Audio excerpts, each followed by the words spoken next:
What's up, guys? Welcome back to a NHL 18 beta tutorial slash tips and tricks. So in this one, we're going to be focusing about NHL 3s, and I'm going to give you the lowdown on everything you need to know about NHL 3s. So NHL 3s is one of the new game modes that has been brought to the NHL franchise. Very similar to the 3-on-3 arcade game that was released back in the day. NHL 3s is an arcade game mode, which means it'll be faster paced, the shots, the hits are heavier and more accurate. So you can kind of think of NHL 3's gameplay like a toned down NHL 94 mode back when we had NHL 14. But in my eyes, NHL 3s will be played so much more than NHL 94 was. There's so many different ways to play. There's online, there's offline, there's co-op, both multiplayer and couch co-op, and then there's also competitive modes. There's also a campaign mode where, you are offline and you generate unlocks, either logos, jerseys,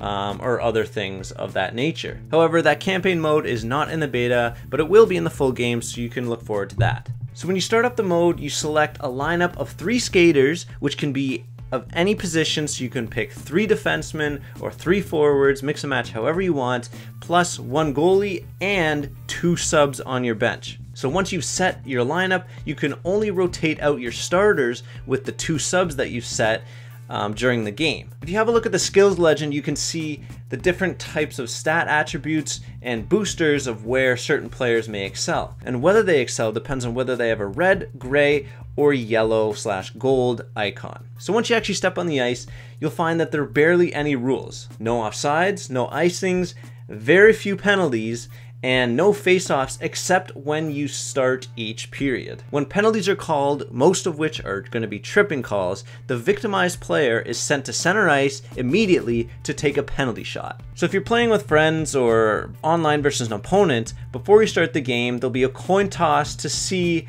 which team gets to pick the settings. And the settings can be tweaked based on your preference, and a number of different factors can be tweaked to suit, how you want to play the game. You can choose when the game ends, either via a goal limit or a time limit. And if you set it to a goal limit, you can elect it to make it win by 2.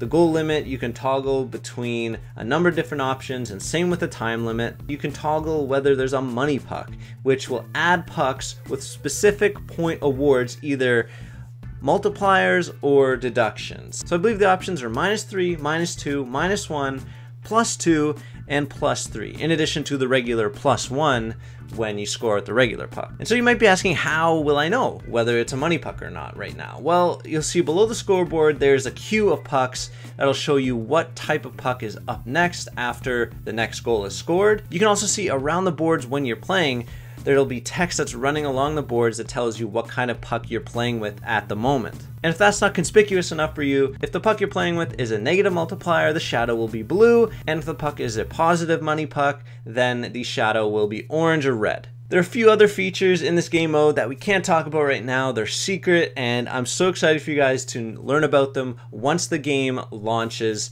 But until then, guys, hope you have fun with NHL 3s. Let me know in the comments below if I missed any tips or tricks, if you find any other tips and tricks yourself, and your thoughts on the game mode, and whether you think you're going to play it once the actual full NHL team game drops. So thanks for watching, guys, and I'll see you in the next one.